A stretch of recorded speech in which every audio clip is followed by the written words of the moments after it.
If we have to think about, say, yesterday, think about how we spent the last week, how we spent the last month or our life so far. How often were we mindful? How often were we aware of what is happening actually?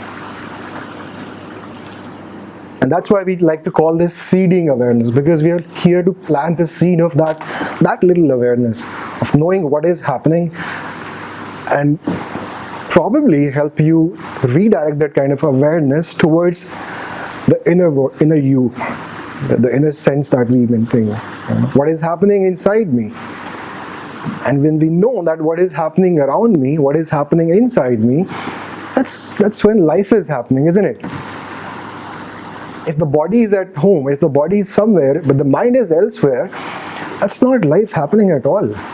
It's two different entities, somewhere mind living in the future or in the past, but the body is in the present. There is no way to teleport your body. We haven't reached that kind of scientific innovations yet.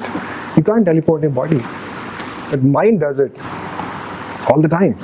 So how you keep your mind grounded in the moment and keep it awake at all times, that's what we're here to talk about.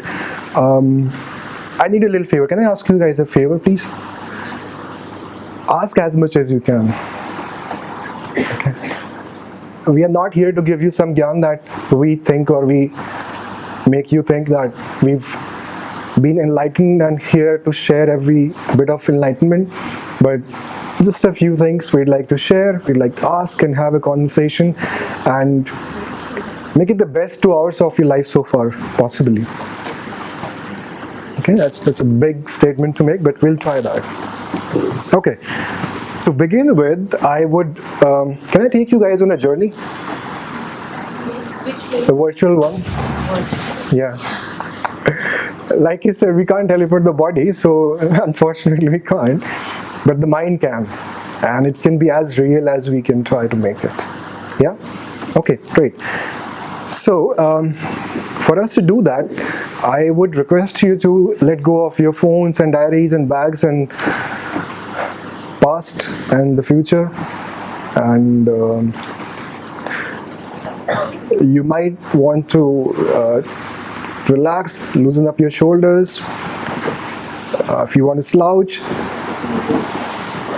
sit straight, however that makes you comfortable, please.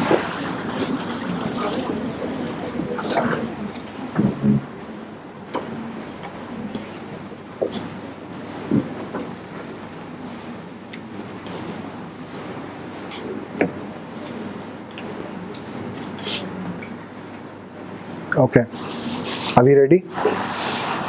You bought your tickets already? Virtual ones? Let's travel. I'm telling them that these guys have got good legroom space, Excel. They've paid for premium economy, yes. They have paid for it. Yes, yes. But you can switch with my seat and buy me a coffee later. Okay. To begin with, I can, let's start with closing our eyes first.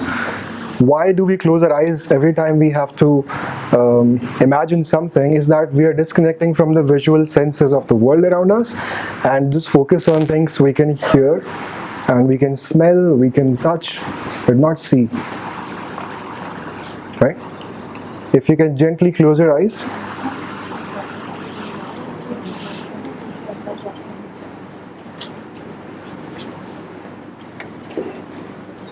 Students don't open up when teachers are sitting. So would you want us or should we leave? Oh, please stay. We should be. Yeah.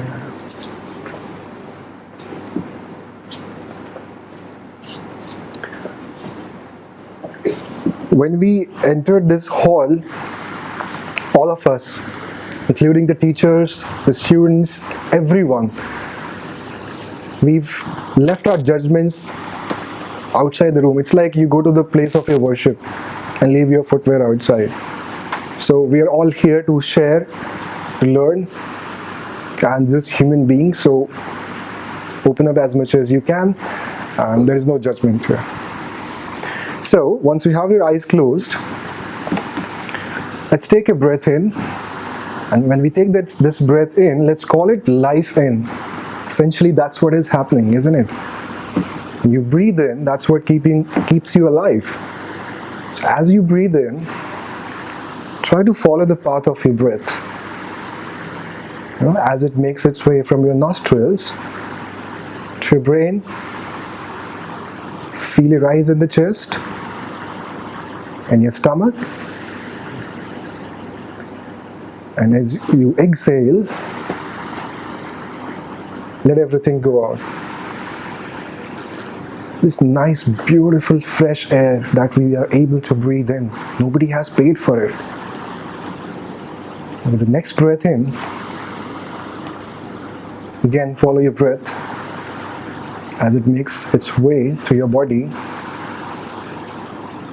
Observe this nice breeze. Observe all of us sitting here, sharing our lives together in this moment. And exhale gently. With the next breath in, let's try to go back to our childhood when we were little kids. We're just about 2 years, 18, 20 months old. We've just learned to walk. And we're super excited because now as a child, I do not have to depend on my parents for my little transportation. They don't have to carry me. You can walk, you can go wherever you want. You can stand, you can sit, you can crawl. And all you care about is having food and love and sleep and recycle. Eating, sleeping, and being loved by our mom, our siblings, our fathers. 3 things we cared about. Life was beautiful, life was joyful then. There's no need to be anxious about anything. The only difference now is you can remember this. Think of yourself as this little child who's still trying to make sense of things. You don't understand anything, and yet you understand everything about life. You understand eating, sleeping, and being loved are the 3 most important things you need to have. You don't have a job, you don't have education, you don't have 1,000 friends on Facebook or Instagram. All you have is one person, your parents, food, and a place to sleep. And you're so joyful. Have you ever seen a child in depression? Have you ever seen a child being anxious? Even if it is, the anxiety is short-lived. By the time the milk arrives, the anxiety is gone. Now you're growing up. Let's grow up a little bit. And as we grow up, we see more and more people in our lives. More people trying to teach us something. And for the very first time, I'm sent away from my home, from my mother. How cruel that is. I'm being sent to a place I've never been to. And this lady, she's trying to teach me something. I don't know what that is. Trying to teach me maths, you're trying to teach me alphabets. And while I'm still away from my mom, she's that source of joy to me. She's the one who brought me to the world. So as you grow up, months and years pass by, the world is trying to teach you something, and you're not as joyful as you were. You're getting education, you're growing up, people are listening to you, people are teaching you something. But what a miserable experience that is. I'm not that joyful as I was when I was a little child, a year or 2 years old. And as you grow older, 5, 7, 10, the more you grow, the more it becomes. You have things to worry about now. It's no longer that food business. Now you have to talk about marks, now you have to talk about relationships, now you have to meet people's expectations. So many more things to do. You also have to make decisions. What to wear, whose friend request to accept, who's not, and who made me feel isolated, who made me feel nice or uncomfortable. And this new thing starts. And people have started to judge you. They've started to label you based on what you do. You did some nice things for other people, for them, and now they're calling you nice. You are a good person. Someone has just told you that. You are a beautiful soul now. That's what you are told. And one day you make a mistake and you're no longer that beautiful soul. Now you are judgmental. Now you are unkind. Now you are something or something else. The world has tried to label you now. And while we are accepting or not accepting those labels, we've completely forgotten, have we labeled ourselves? Have we tried to figure out who we truly are? We never got that time, did we? Well, nobody taught us that in school. Nobody taught us who you are, but they've taught you all of the things in the world. And as you continue to breathe, I'd like to follow me to this present day and ask yourself this question. Beyond the judgments people have given you, beyond the labels, whatever you've learned to become on this present day, beyond that, have you ever asked yourself this question, who are you?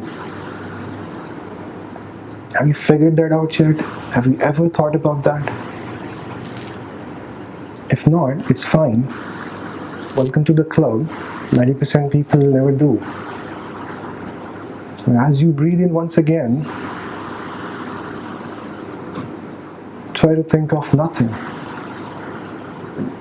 Just breathe in like you did when you were a little child, and breathe out. Let's come back to the real world. You can gently open your eyes, and if you like, you can rub your palms together. Feel the warmth as you place them on your eyes. And the first thing we notice, who is this stranger? Who am I? You. And why am I asking this question? Last year, when the COVID started, this very peculiar thing happened. In the United States, people were given money to survive. People were given everything that they needed, like a mother would give to her child. And yet, they were not happy. In fact, it went the other way. People started to ask this question, what am I doing with my life? And we see 21 million people, they left their jobs, which was termed as the Great Resignation. And it somehow made its way to India as well. So all the grown-ups, with all the education, all the money, all the careers they had, they were not able to figure out that one question. Who are they? And what is going on in life? This might be the most boring session you've ever been part of, but if you come back to this day, once you are 35, 40, 45, 55, you've got to answer that question one day. That one day could be today. 3 days ago, I met a guy. Last week, I met a guy. And I was so fascinated to meet him. He seemed very well off. And as we started to have a chat, he said 20,000 people knew me by my name. he's done his IIT from Kharagpur. He's got a great job, CEO of a big company. 20,000 people reported to him eventually. And you could imagine the kind of career he would have, all the money he would have, beautiful family, everything was there. You can't ask for more. But then he said there was and there has been an emptiness inside. So I was doing very well. I was living a life that other people would just dream of that. But nobody asked me this question. But I had to. What am I doing with my life? With all the money, with all the fame, with all the power, with all the relationships I have, how is it making sense to my life? So he left it all. One day, woke up, left it all, and said, enough. I've still got some life left in me, so let me live again. And he started to seek answers for this question. And then he started doing something that he truly found meaningful. But what about other people? This is one of example. I'll give you my example. It's a very boring story I'd give you anyway. You got no choice. At the age of 23, I had everything you could imagine. Very good relationships, very good health, enough money to live anywhere I wanted to.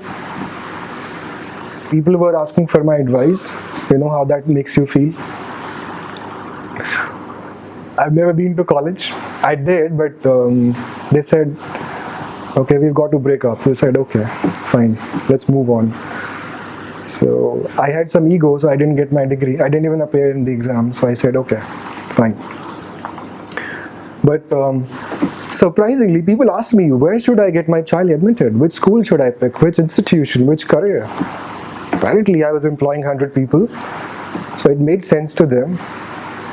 And then I made a stupid decision. I was even more stupid back then, and I lost it all. Thankfully, I'm so fortunate to be able to say that loud here. I lost it all of it, not just the money, but also the health, also the relationships and everything. And I started to travel. I became a solo traveler. I traveled without a plan in my mind. I traveled without a purpose, just traveled. I just wanted to explore. And one afternoon, I was in Jaipur, really scorching heat, and then this old man selling these handicraft items on the street. There was a sack there, he is laid on the road, and then some things. And I had nowhere to go, no meetings to attend anymore. So I sat with him and said, okay, I'm hungry. He said, okay, let's eat together. So we ate together. I wrote that in my stupid book as well. So we ate together. I said, what is going on? You seem, he didn't seem like he would fit in that business he was doing, little venture. He said, my son left me in 92 and went to Australia. And he comes here every 5-7 years, but frequently he sends me money. I said, okay. And then what? He said, I made my life. I don't need his money. All I needed was that little child who I brought into this world. And so I said, what are you doing with that money? He said, I'm probably saving that for a bigger purpose. So he wanted to do something with that. This guy had 20 crores in his bank account. And he didn't use that. He was sitting on the roadside. He was selling things. I said, where did you get this money from? He said, for the fact that I was able to send my child to Australia and give him all the luxuries that he deserved, he needed, I did well for myself. And I said, okay, enough is enough. What am I doing? He loved his, at the core of his heart, he was somebody who loved this handicraft thing. He had this art. So he discovered that, started making them and started selling them. I said, wow. And when I was traveling even further, eventually sometime later, I settled in a monastery in Himachal. I said, okay, enough of life, let's I was so fascinated by the lives of monks, and I said, okay, let's be a monk one day. I didn't shave my head, I would look even more funnier, but yet, there are people who just move from every corner of the world and live their lives there. Two things I learned there. One, why sufferings, why miseries, why all these challenges and these mental confinements we live in happen. Second, how to make sense of that. So those two things happened to me, and in a fleeting moment, everything just disappeared. All the miseries, all the burdens, all the baggages, all the sufferings. I was so light that I felt like, okay, I should go back and share that with the world. People could use me. It will be selfish if you've gone through all of that and somehow found a meaning to it and then not make it available for other people. So I started to travel and connect with people, started teaching in schools on the mountain, and for free, of course. And that's how we came to this seeding mindful souls and seeding this awareness part, and trying to encourage people to ask questions. And if I would credit one thing to everything I've learned, whatever little I've learned, not everything, it will be very egoistic.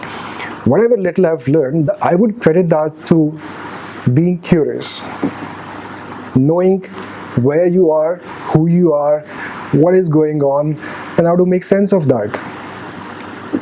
That's all there is. That's all you need to be joyful. So we started a mission, and the title is Mindful, Joyful You. Being aware, being joyful, not happy, and you, the true you. There's nothing beyond in life, as I discovered, and I should probably shut up now and take questions and have a conversation. I'm getting bored now. I'm an introvert. Imagine I had to talk this much.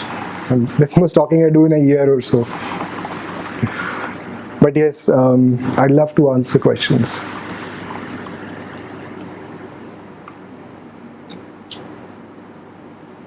The first person to ask question would be the one who does not fear judgments.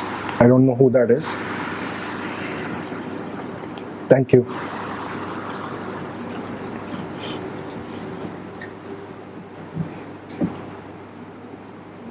Yeah, it works.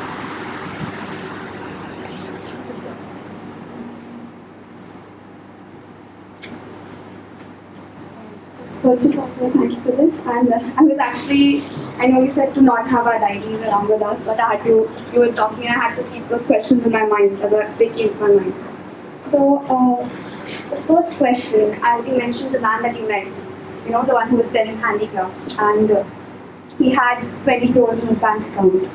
So my question is, isn't it a luxury to be able to live your life the way that you want it? I mean, I wouldn't think that someone who did not have 20 crores in his account already would be able to sell those handicrafts and be happy. Because in this world, because the world is not so giving to us, to anyone, to be able to have that luxury to do that. So, despite knowing what we want to do, despite knowing maybe in some way or the other knowing who we are, it's not always very easy that we pursue the way that we want to, because it's not respected by the world as a whole. It's not respected by people around us. It's not respected by the society. So, what are your opinions on that? As human beings, we are a little different from animals. They are still that little child that I spoke about. They still care about eating, sleeping, and resting properly. We are somehow sold this idea. I don't know if we are born this way. We like the idea of more and more. Yeah, and that's what differentiates happiness and joyfulness. Happiness is sort of a push. You keep chasing things for more. That's what all the organizations are doing. Somebody, as an organization, was able to make, say, 100 crores in a year. He's now definitely going to revise that kind of targets. So we like the idea of more and more. This guy he reserved this right of judgments to himself and the respect. So we think we are only somehow, our self-worth is directly proportional to the kind of respect we get from people around us. That is true if you want to sell something. That is true if you want to become a speaker or somebody who has to convince people. But someone who has disconnected himself from all the stuff that people think should be done, but then as a human being, whatever you've discovered, you are doing. It begins with you. What brings joy to you? So joy is a pull. No, it comes to you. You don't chase it. And it comes to you by doing things. It's a derivative of things that we do, experiences that we have. Me buying a BMW would bring me happiness. Fleeting one, of course. But me seeing a little puppy playing with no baggage, with no anxieties, nothing, that's joy. I don't own that puppy. I don't own that little animal. Of course, you can't own another person, but just by seeing himself from a distance, I can't touch. I don't have to possess anything. So this guy, in this example, has defined the luxury of living life beyond the material gains, beyond the possessions he's had, and beyond everything else. It's a simple thing. Am I able to do something that brings me joy, even if that is by sitting on the roadside? If that is happening, life is happening. Nobody had promised you that it is supposed to be that way.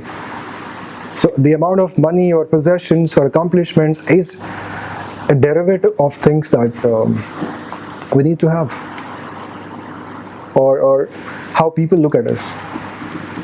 How do you look at yourself? That's what we talk about. What is your relationship with yourself? What kind of luxury have you given to people to judge you, to respect you, to criticize you, to make you feel happier, to make you feel anxious, and everything else? So that right is yours. If you want to extend it to the world, it's your call. Does that make sense? Somewhat?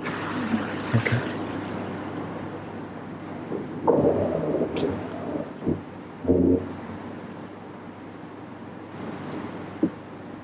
I like the quietness of it.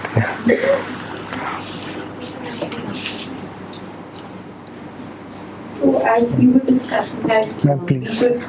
keep on questioning ourselves that who we are. So now I would like to ask you who you are. Okay. Thank you. I feel accepted as a member of this institution. 4 things. It doesn't have to be a biography of yourself. 4 things I discovered. I'm curious, I'm compassionate, I'm courageous, and I'm a little creative. That's a skill that I've somehow adopted from the world. But 3 things make me who I am. That makes me stand here, that makes me try to help people, but help myself before that. So giving, in a way, when I ask this question, who are you, that should imply, with whatever you are born with, how can you give it back to the world? Because the idea is not isolation. The idea is to be in that cycle of life. We can't live in a jungle and survive on our own. We need other people. Even if you had everything. That kind of life, of course, there are people, there have been sages who would just leave everything and then live somewhere. But then we, in the modern lifestyle, we need to be surrounded by people. But if you are able to give back, that's something adds meaning to it. So how can you give back? That's the simple version of that question. You are already doing that's a wonderful thing. By sharing your life, your learnings with students, it can't get better than this. I wanted to be a teacher, but they said no. Thank you. Yeah. So, sir, I have 2 questions. First of all, how to build a relationship with yourself, with the soul first and then others. And then second question is how to let go of expectations from ourselves and from others as well. Okay.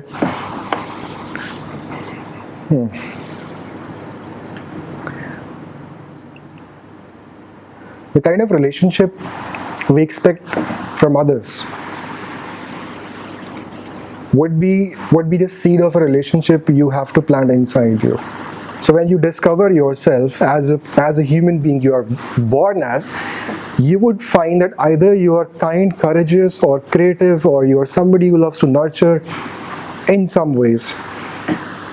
That has to begin with you. So if I want to define that relationship with myself, like I said, once I discovered I am compassionate, that does not mean for other people first.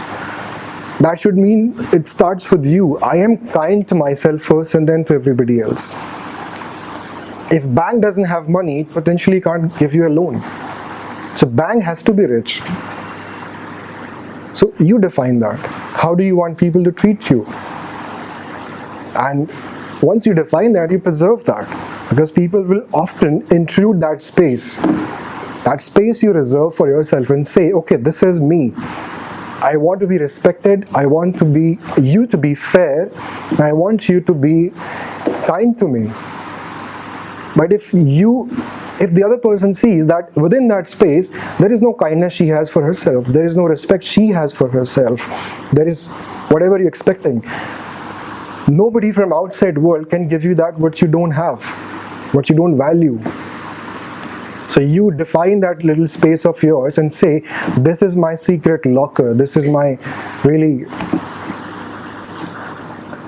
protected space, where my respect lies, where my kindness lies, where my fairness lies. If you are fair to yourself, you will be fair to the world. If you are fair to yourself, people will be fair to you, because you are not accepting unfairness. Should make sense. It'll take some talking to do with yourself, but it'll eventually, go through. Second question: how to let go of expectations from others.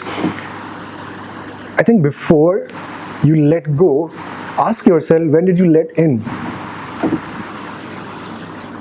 Did that happen when you were sleeping and somehow somewhere planted that in your head?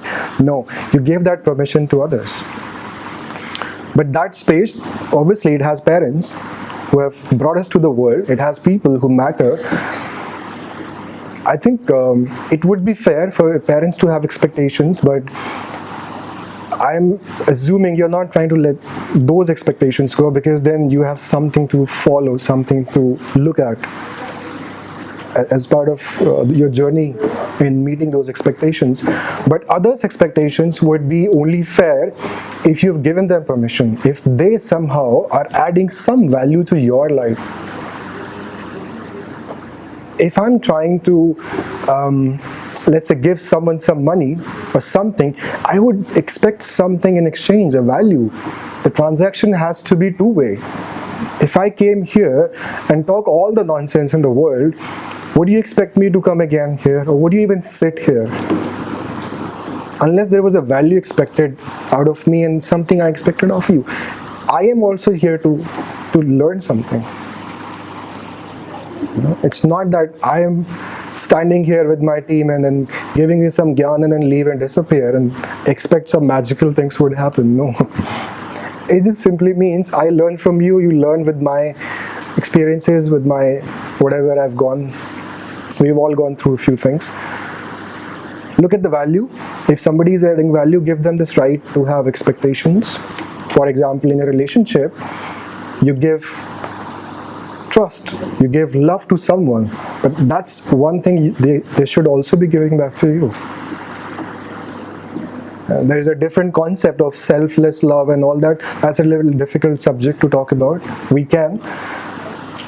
If someone has that question, I would love to, but in the modern idea of love, it is a transactional business, isn't it? You give that, you expect it. One day it doesn't happen, you said it never happened. It was never true. That's not the case. So you define who are you extending this luxury to of expecting something from you, and what are you getting in return. It's a practical advice I would give you. Make sense? It doesn't. Okay. As you said, as we grow up, we are always labeled. As students, we are labeled obedient, smart, brilliant. These labels put us in a situation where we can't say no. where we can't prioritize ourselves. So, do you think life without these labels are possible? It's fine to have labels, it's fine not to have labels, but those labels shouldn't bother you in some ways. Those labels don't define you. That's the perception of someone who has of you.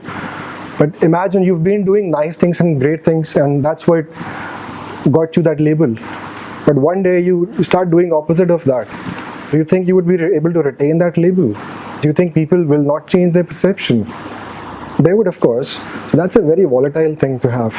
That's fine. As a gesture of respect, you say, okay, thank you for thinking of me as a kind person. But that doesn't intrude your protected space that you define for yourself. It's like cricketers, they score a century and they are treated as gods, and one day they don't, and then then they advise them not to have glass walls and glass balconies. Because they know that there will be days like that. They know that some days they would be great, some days they wouldn't be as good. But within them, they don't stop playing because you don't like them anymore.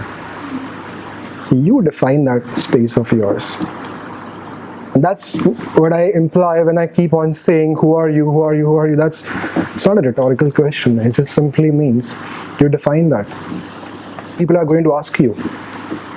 Not maybe as direct as I am asking you, but when you get into jobs, people would say, okay, how do you align with our organization, our values? You would just not go there and borrow their own values. You will have your own values, you will have your own self. They're not hiring another person who is just simply thinking like that. Okay. So I mentioned just right now Yeah, it's working. about how today as we go for interviews, so we look for values in us, what we define ourselves as. So with the upcoming coaching institutions, with all these personality development things and all these kind of activities and workshops that take place, aren't we in one way or the other aligning ourselves, every one of us, to be uniform? Because all of us receive the same teaching, all of us receive the same kind of training for that. Like I attended this coaching session for 14 days. And after that, I observed that people around me and me, all of us, even though I have a different set of thoughts, but while we were doing a certain activity, most of our thoughts were the same. So doesn't that kill the entire purpose of being human? Doesn't that make us very robotic? So isn't this whole culture killing our humanity? And how are we going to tackle that? Beautiful question. I love it. Thank you. And I think this question would be shared by, or at least supported by many of us. Have you looked upon the Indian education system, how it is ranked? Okay, so I never got educated, so I don't have the right to judge that. They somehow did. Second thing, India has second largest, third largest PhD scholars in the world.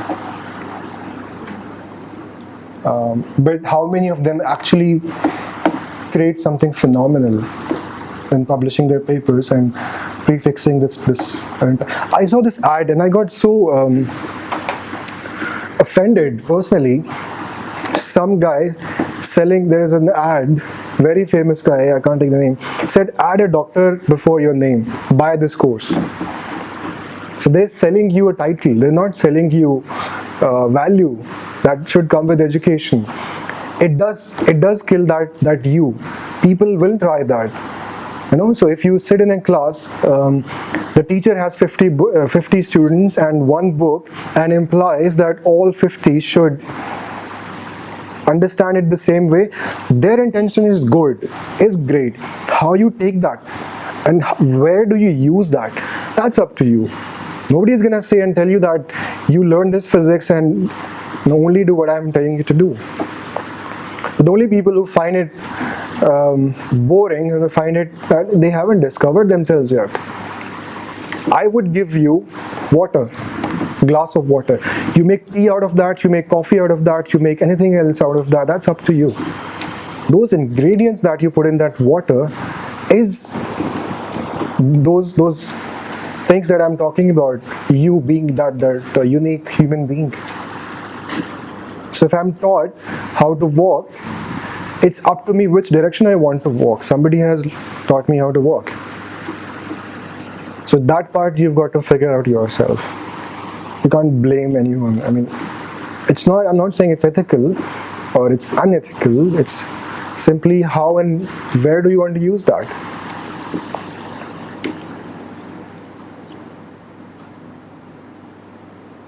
Let me give you an example. You look confused. Okay, you went to a class. Somebody tried to give you a task. Somebody tried to give you a task and they expected you perform in a certain way. Yeah? But then the task itself was so limiting that all 50 could not go beyond that. So if you don't find a space where you think you belong, you're fit in here, you're not a tree, move out. We live in such wonderful worlds, you can learn whatever you want, however you want. Whatever you want to do with that learning is yours. So, but the same thing as you said, learning is an entire, it's a lifetime process. Yeah. But of course, time management is something that we can. But being students and living outside from our homes, living here on our own, do we have the time to actually be able to exercise such kind of flexibility in our lives, to be able to choose from this wide array of topics that we want to go with? I found myself attracted to a lot of fields, but then at the same point of time, I need to think about what I need to do in the future that is going to pay me back. Even though, like you said about paying back to the world, I mean, that's what we want to do, I would say. That's what a lot of us want to do. This is a conversation that I have. We need to do that, not want to. It's not a choice. Even if you get a job, somehow you're giving back. Maybe through an organization. We all need to. It's a need to, but in the same way, it's a choice in the way how we see it, right? Because I want to do that, and there are some people who need to do that, but don't necessarily want to. Yeah. That's the difference that comes between a want and a need. So this is a question that is replayed between me and my friends a lot of times about what do we actually want to do. Because as students and having gone through the pandemic, there was this time where there was this looming uncertainty amongst all of us about what we want to do with our lives. Yes. Because this is something we've planned for years. That we want to go to this institution, this university, and then out of nowhere, 2 years from our lives are taken away, and we have no idea what we want to do ahead. We are at our homes, and then we come back out of it and just into a world that is actually becoming very new to us. Yeah. Having stayed away. So this is a conversation that we share, and I ask my friends, like, what do they want to do after they complete graduation, or what do they want to do in life in general. So this is something that a few of my friends and I have shared, is that I want to make a positive impact in the world. So that is giving back to the world. But we have ways to do that. Yeah. But how do we do it in a way that satisfies us? We have a million ways to do that. Yeah. Having a mind that works a million ways. Yeah. How do we do that in the way that we want it? Okay. Let's try to imagine this path. When we want to do something in the world, do we think about this question once we are about to graduate and then, oh, now what? Or do we use institutions as a tool or as a facility to help us reach where we want to, what we want to do? If you're taking the first approach, get in here, get some education, get degrees, and then ponder, now what? Or do you not think that this question should have been asked, or at least we should have been encouraged to ask this question in our little 7th, 8th grades, or at least make us feel more aware what I want to do, their own things at the age of 7, 8, or even earlier. You know, when Elon Musk was 4, he read all the books in the library. He ran out of books. The librarian said, we have to borrow books from the neighboring library, so they had to arrange more books. And I'm not saying the world has to be Elon Musk, the world has to be somebody, the world has to be Swami Vivekananda.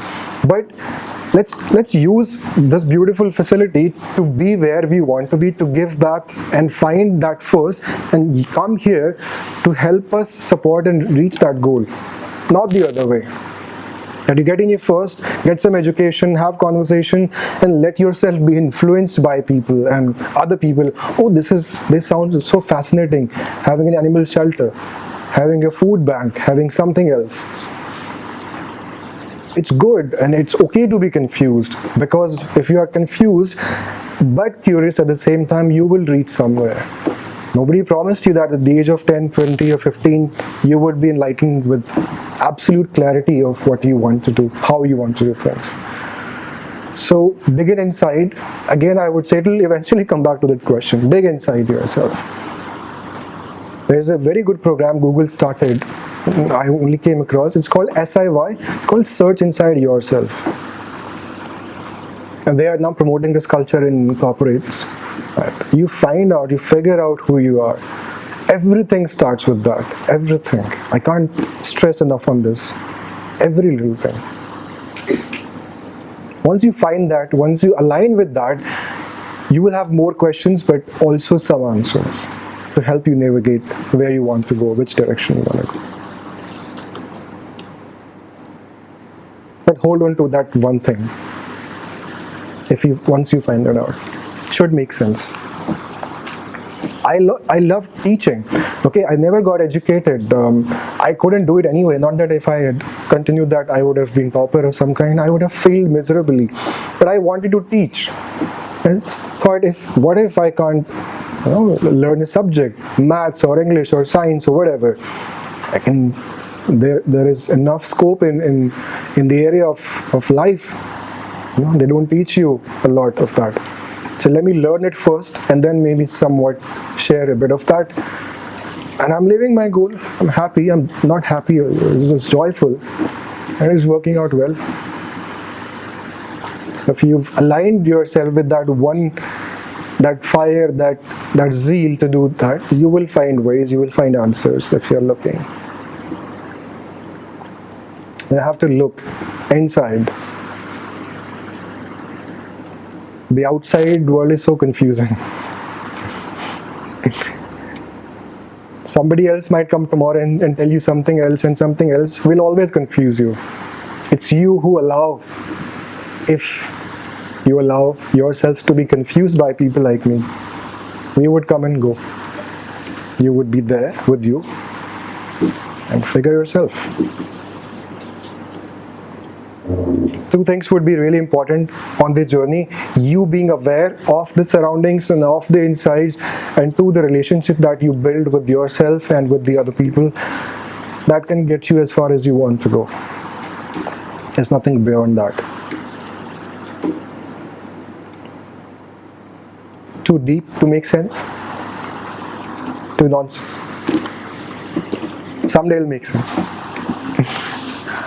I'm enjoying the conversation. More questions?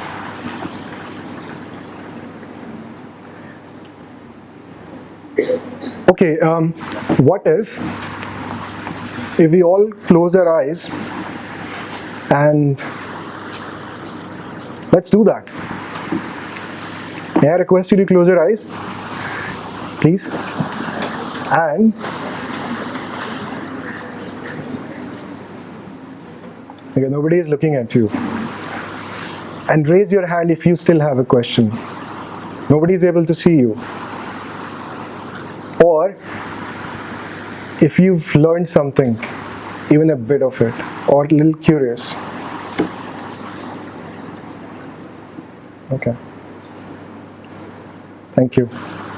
Let's do a quick practice, and if you have more questions, I would love to take. The practice is again to remind ourselves to be where we are, to be grateful for being alive. Let's practice gratitude a little bit. Okay? This might be helpful in our daily life. So, once you close your eyes, once again,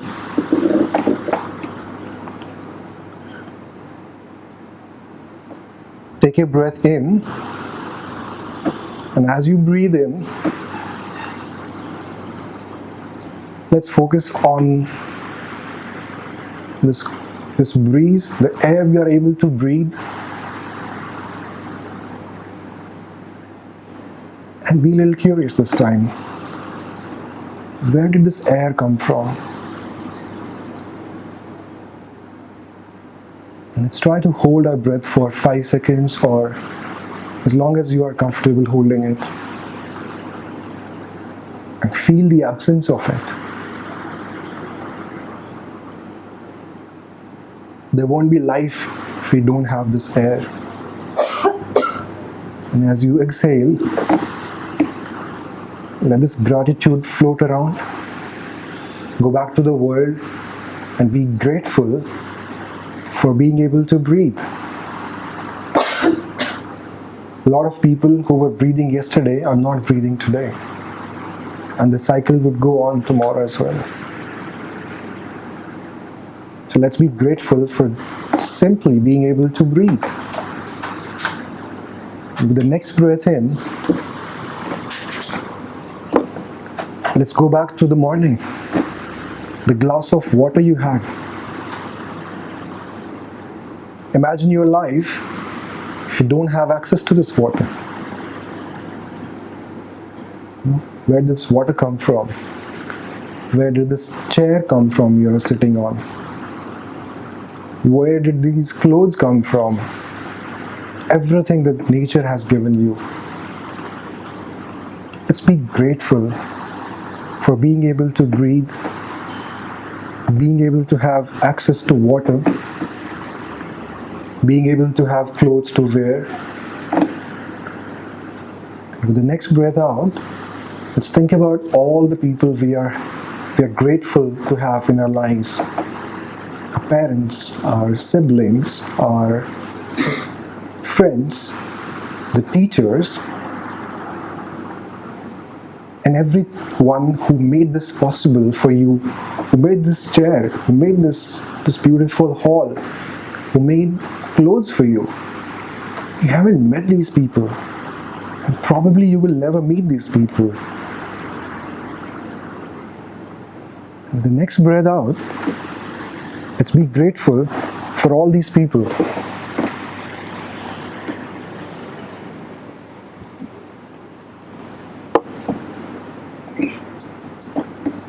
And as you continue to breathe in and breathe out,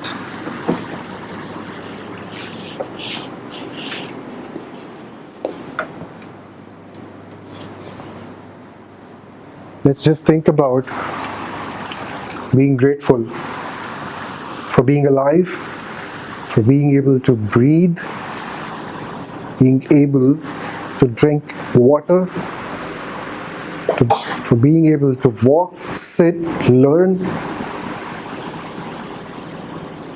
And you can continue that for as long as you like. You will never run out of reasons to be grateful for.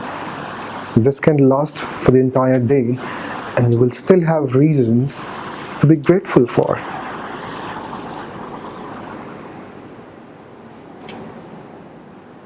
With the next breath in, let's think about all those people without whom our life would be not as good as it is today. Our parents, our family, pets, everyone.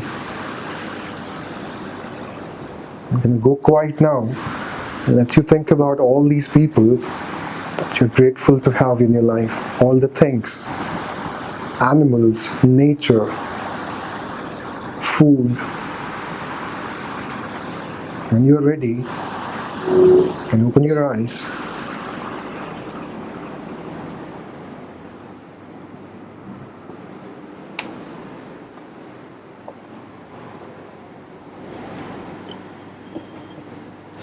And welcome back to a more grateful life. Did it make a difference, even a bit? I don't know about that, but I can be sure about one thing. For these 2-3 minutes, your mind did not wander on the road on the anxieties of the future, the uncertainty, the exams, the stress, the relationships, the broken ones, people who we don't like, but all that we imagined, all that we thought about was good things we have in our life. And if we can do that in just 3 minutes, why can't we continue doing that for all the waking hours? Possible? Yes, it is. It is possible, but it only is possible if you practice, and that's the reason it's called a practice. I'd like to ask one question, and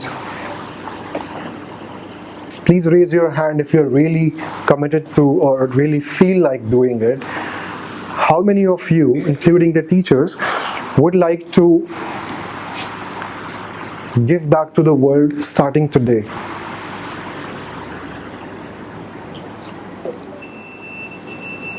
Thank you. Thank you. So one way of doing that is help us and become the ambassadors of awareness, become the ambassadors of joy. But remember, there is a requisite. It starts with you. You have to be that first, and then only you can share it with somebody else. And we're not asking you to go outside this campus, just within this campus. If you are able to maintain that, we'll be joyful. We'll be grateful. What you get in return is a greatest satisfaction of being alive and a really profound meaning in your own lives. So we would share the details. Please share your names and your interest with our team here, and let's do something better in the world together, starting with yourself. Okay. Before we wrap up, I would love to again take questions. We still have time, if there are any.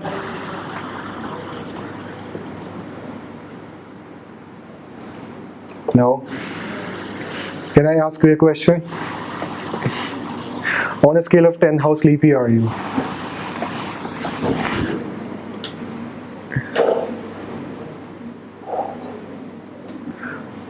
Or on a scale of 10, how boring was it?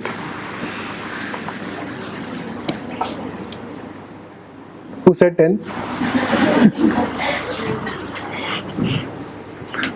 I'll find it out pre-recording. Negative. Negative word. Boring. Oh. I was just trying to be modest. That's it. I know. Come on, let's have a conversation. We didn't come here to give you some gyan. We don't have it. Let's have a conversation. There's no judgment. So only in two cases you don't have questions. Either you don't have a question because you're not seeking, or you don't have a question because everything is sorted for you.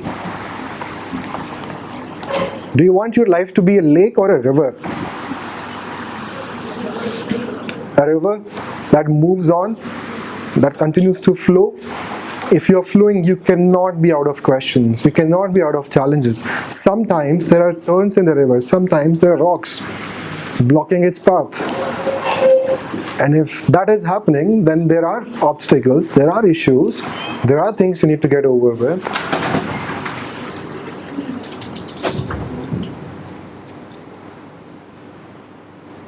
All right, so I'm gonna, that's all right. We're gonna share the contact details. One thing we can all do now is connect with us on Instagram. We know that some people have questions they'd like to ask privately. That's all right. We'll share our Instagram details. You can do it now if you like. It's mindfulsouls.official. And ask us a question or express your interest to be part of our movement. We would also appreciate if you give us some feedback. If we did okay, tell us that we really were miserable in it. And if we were excellent, tell us that you were okay, we'd like to talk again. Sure? Thank you. Thank you for having us. We'd love to speak to you again. Please reach out to us. For those who express their interest, please stay back. We would love to connect and talk and start the journey. Thank you.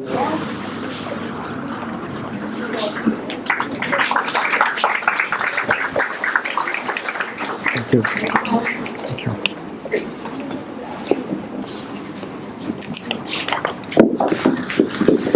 Good afternoon, everyone. It's my privilege to propose a vote of thanks on this occasion. I, Twisha Dikshit, on behalf of the entire